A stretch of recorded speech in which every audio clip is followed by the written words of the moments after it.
샬롬! 오늘은 우리의 진짜 욕구를 읽어보도록 하겠습니다.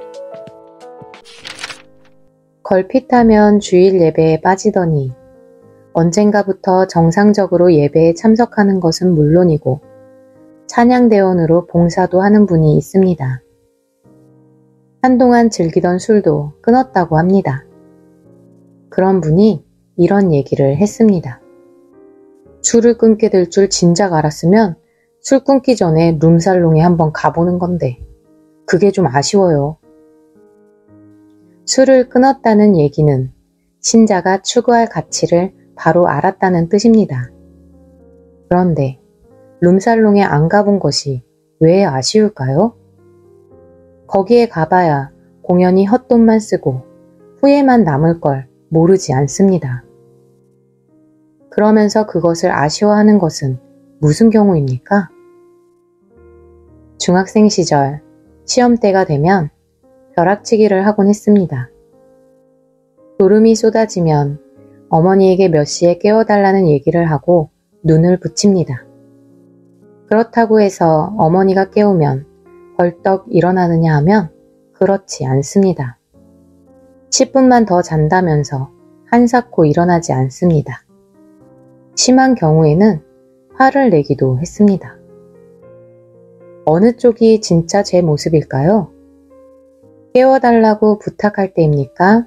10분만 더 잔다고 짜증 부릴 때입니까? 앞의 경우로 말씀드리면 술을 끊은 모습이 진짜 그 사람입니까?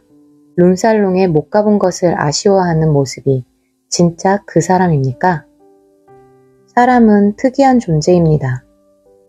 서로 모순되는 욕구를 동시에 느끼는 것이 가능합니다.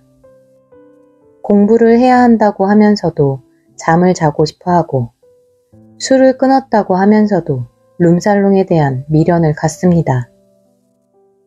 짐승에게는 이런 모순이 없는데 사람에게는 있습니다.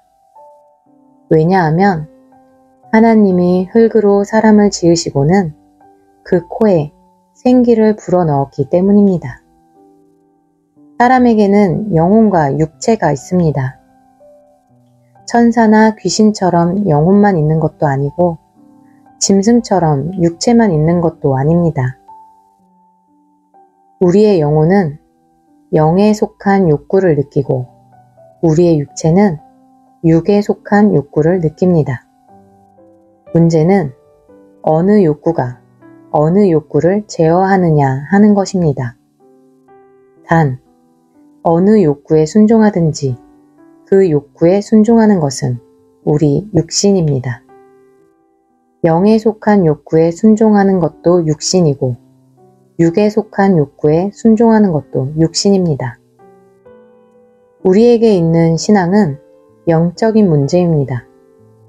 하지만 영적인 문제라고 해서 영적인 영역으로 제한되지 않습니다. 육체가 움직이지 않으면 신앙을 나타낼 방법이 없습니다. 신앙은 육체로 나타나는 법입니다. 우리 영혼이 하나님을 예배하는 것이 아니라 우리 육체가 하나님을 예배합니다. 영이 아무리 거룩해도 그 거룩이 육체에 반영되지 않으면 무효입니다. 이 얘기를 확대하면 어떻게 되겠습니까? 우리가 신앙을 나타낼 곳은 교회가 아니라 삶의 현장입니다. 우리끼리 거룩하면 되는 것이 아니라 세상 사람들 틈바구니에서 거룩해야 합니다. 신앙은 우리끼리 있는 자리에서 기도하고 찬송하는 것으로 나타내는 것이 아닙니다. 이 세상을 살아가는 삶의 원칙으로 나타내야 합니다. 간혹 세상을 원망하는 사람들이 있습니다. 신앙생활을 제대로 하고 싶어도 세상이 자기를 가만두지 않는다는 것입니다. 세상이 자기를 가만두면 자기가 신앙을 나타낼 기회가 아예 없어지는 것을 모르는 모양입니다. 도로에 차가 없으면 운전할 수 있는데 차가 많아서 운전하지 못하겠다고 하는 격입니다. 세상이 우리를 가만두지 않는 것은 세상이 자기 할 일을 제대로 하고 있기 때문입니다. 리브를 뒤집으면 이불이 되고 리브를 뒤집으면 데블이 됩니다. 이 세상 삶이 본래 악과 죄로 가득합니다. 우리가 그런 세상을 살고 있습니다. 예전에 영어 공부를 밤에만 했더니 낮에는 영어가 잘 안 된다는 우스갯소리를 들은 적이 있습니다. 신앙생활을 교회에서만 했더니 밖에서는 잘 안 된다고 하면 뭐라고 해야 할까요?